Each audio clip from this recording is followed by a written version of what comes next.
Assalamualaikum warahmatullahi wabarakatuh. Mitra Kominfo di mana saja Anda berada, kita berjumpa di program Lensa Banjar Sepekan. Program ini menghadirkan rangkaian kegiatan pemerintah daerah Kabupaten Banjar, Provinsi Kalimantan Selatan dalam sepekan. Bersama saya Nada Izati, segera kami hadirkan informasi yang pertama.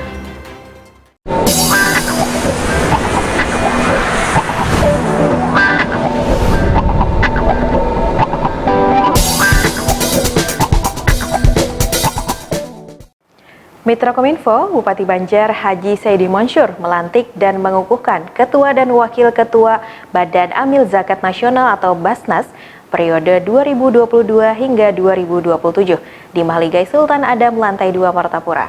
Menurut Bupati, sejauh ini Basnas telah menghimpun dan mengelola zakat dari semua elemen masyarakat maupun birokrasi lingkungan SKPD, BUMD, serta instansi lainnya, juga mendistribusikan kepada yang berhak menerima sesuai dengan ketentuan syariat Islam. Keputusan ini berlaku sejak tanggal pelantikan ketiga.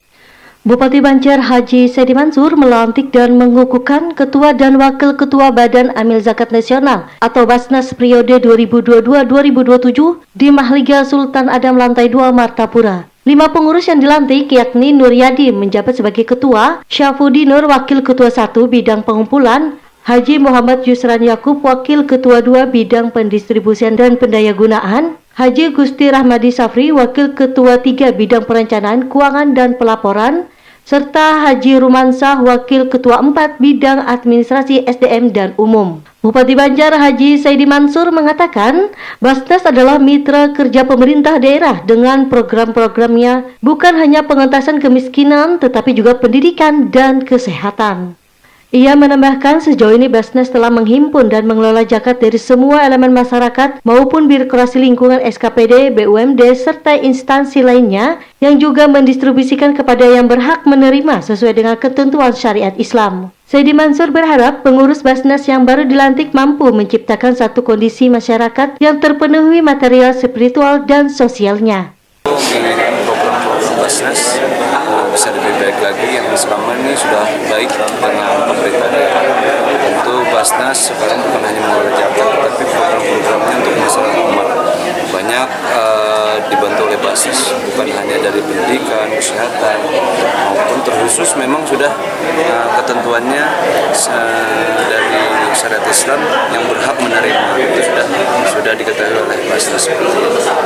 Dan Basnas sendiri selama ini menjadi pemerintah yang baik, pemerintah menjadi mitra kerja yang baik untuk pemerintah membantu program-program di luar program-program pemerintah. Kami yakin pengurus yang baru mempunyai dedikasi yang tinggi untuk bisa menjalankan Basnas yang bisa lebih baik lagi. Yang penting sinergilah dengan visi misi pemerintah dan sinergi dengan visi misi Basnas itu sendiri. Sementara itu, Ketua Basnas yang baru dilantik Nur Yadi menyampaikan pihaknya akan melakukan rapat bersama anggotanya untuk menentukan tugas dan wewenang masing-masing dalam menyusun program-program selama 5 tahun ke depan. Tugas dan wewenang masing-masing, habis itu kita akan membuat program 5 tahun ke depan, jadi supaya jadi acuan gitu. Jadi kita sudah ada koordinasi dengan Pak Bupati, setelah rancangan ini selesai kita akan menghadap beliau, minta saran masukan supaya bisa bersinergi program kita gitu, sesuai pesan beliau, jangan sampai program Basnas merah tabrakan berbeda dengan Pak Bupati. Tim Suara Banjar melaporkan.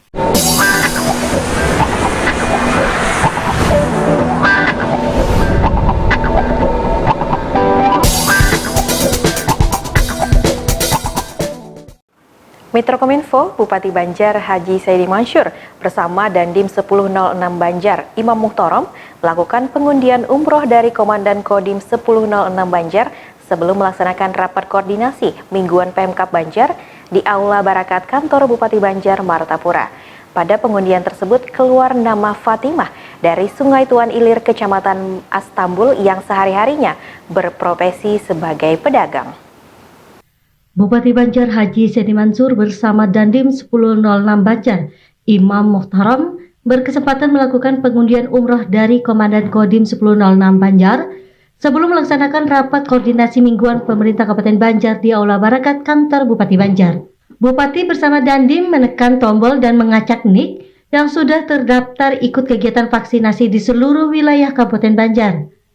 Pada pengundian tersebut keluar nama Fatimah dari Sungai Tuan Ilir, Kecamatan Astambul. Menurut Saidi, terkait teknis dan waktu keberangkatan perlu dilaporkan dan dirapatkan kembali bersama unsur Forkopimda. Setelah ditetapkan sebagai pemenang hadiah umroh gratis, Fatimah langsung dihubungi pihak Dinas Kesehatan Kabupaten Banjar guna memastikan dan menginformasi data pemenang. Pengundian umroh dari Kodim 1006 Banjar ini adalah yang terakhir. Sebelumnya juga pernah dilaksanakan beberapa kali pengundian, baik hadiah umroh gratis dari Bupati Banjar maupun Kapolres Banjar dengan total 5 hadiah umroh gratis. Tim Suara Banjar melaporkan.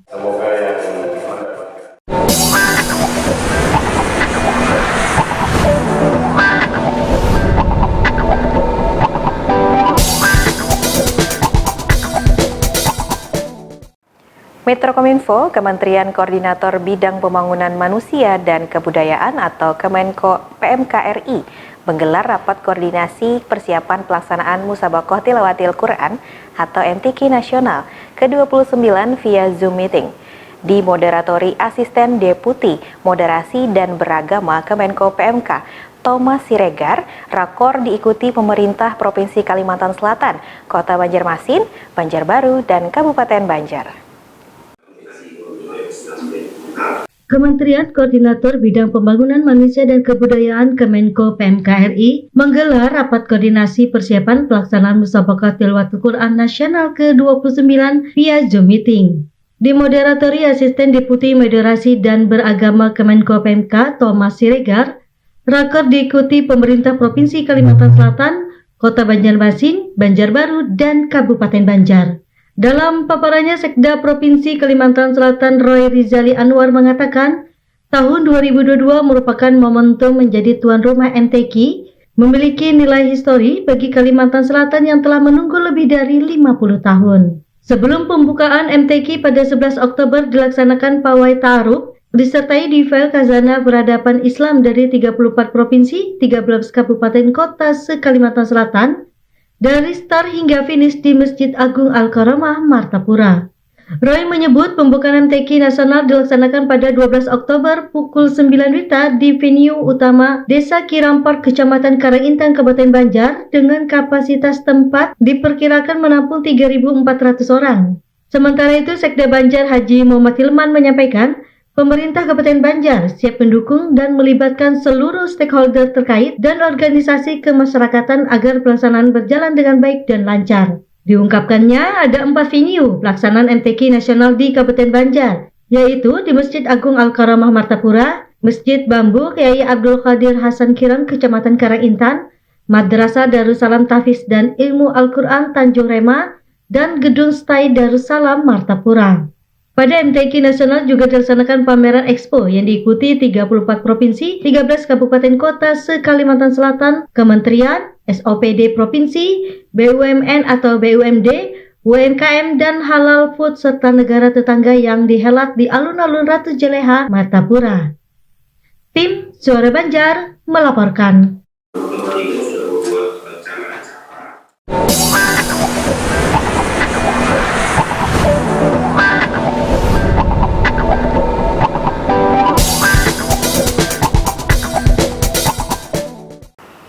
Metrokominfo, Menteri Dalam Negeri Muhammad Tito Karnavian pimpin rapat pengawasan pengendalian inflasi daerah via Zoom Meeting. Tito Karnavian mengatakan, sudah lebih dari 2,5 tahun mengalami dampak pandemi COVID-19 berdampak pada ekonomi dan keuangan dunia termasuk Indonesia. Krisis pangan dan energi memicu tekanan inflasi dan perlambatan ekonomi. Tingkat inflasi Indonesia sebesar 4,94%, termasuk rendah atau relatif aman di bawah 10%.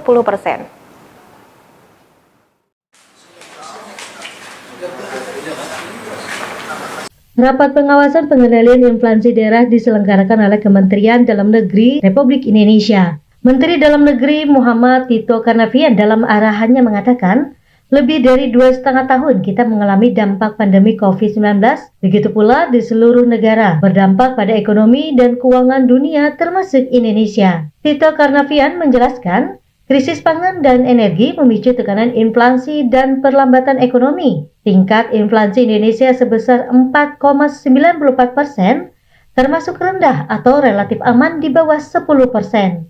Tito Karnavian berharap kita bisa mengatasi inflasi sehingga pembangunan bisa berjalan, situasi tetap stabil terkendali, tidak menginginkan terjadinya gangguan efek domino, seperti kemanusiaan, sosial, keamanan, dan politik yang akan merugikan pemerintah pusat dan daerah serta masyarakat. Rapat tersebut diikuti oleh pemerintah daerah kabupaten dan kota se-Indonesia via Zoom meeting. Pemerintah Kabupaten Banjar juga mengikuti rapat di ruang asisten bidang perekonomian dan pembangunan secara virtual. Tim Suara Banjar melaporkan.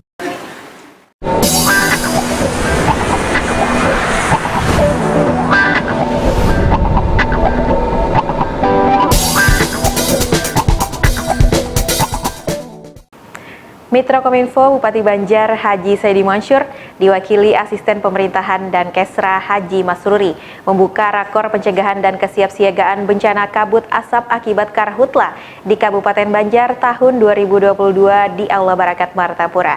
Rakor ini sebagai upaya untuk meningkatkan koordinasi, sinkronisasi, dan partisipasi semua pihak dalam pencegahan dan penanganan bencana asap akibat karhutla di Kabupaten Banjar. Yang Maha Kuasa.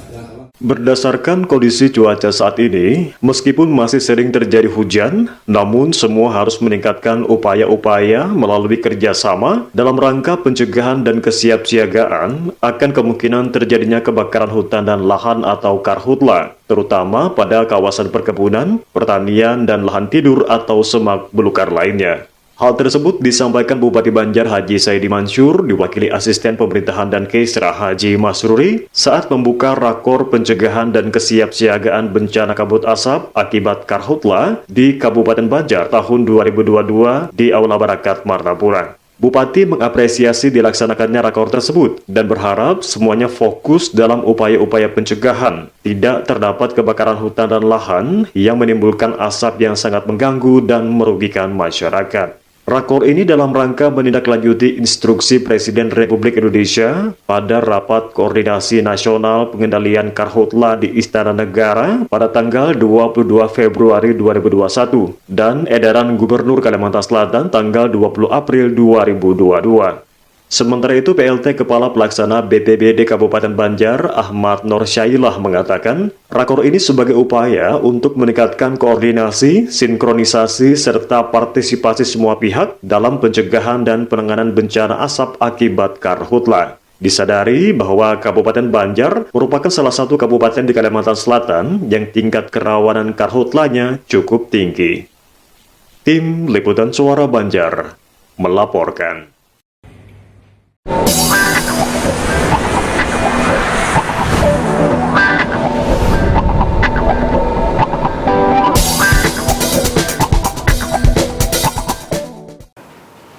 Mitra Kominfo, Ikatan Istri Dokter Indonesia, Cabang Kabupaten Banjar dan Kota Banjarbaru menggelar pengesahan pengurusan Ikatan Istri Dokter Indonesia Cabang Kabupaten Banjar dan Banjarbaru masa bakti tahun 2022 hingga 2025 di Aula Rumah Sakit Pelita Insani Martapura. Sebanyak 18 pengurus terdiri dari pengurus inti, ketua seksi, dan anggota seksi disahkan oleh Ketua IDI Kota Banjarbaru, Dani Indrawardana, disaksikan Ketua IDI Cabang Kabupaten Banjar.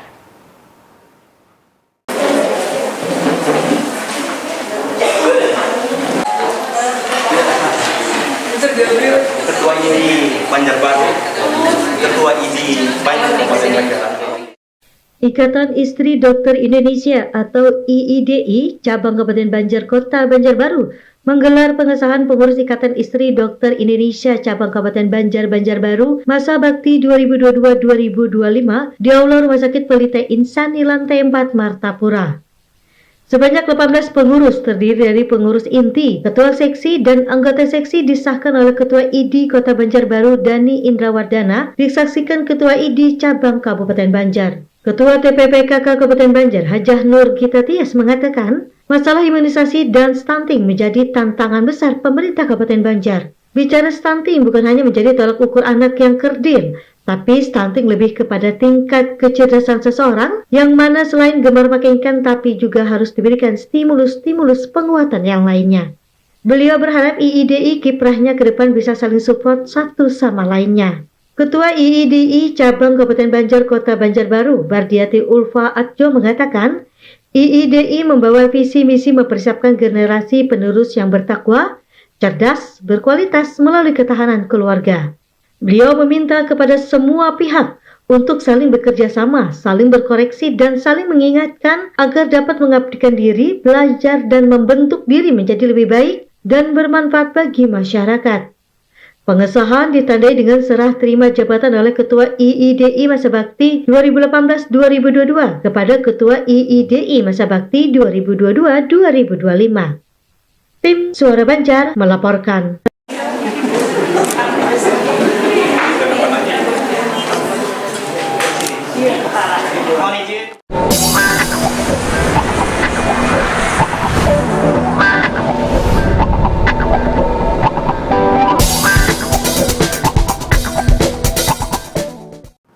Mitra Kominfo, demikian program Lensa Banjar sepekan untuk edisi hari ini. Tidak lupa kami ingatkan untuk selalu menerapkan protokol kesehatan.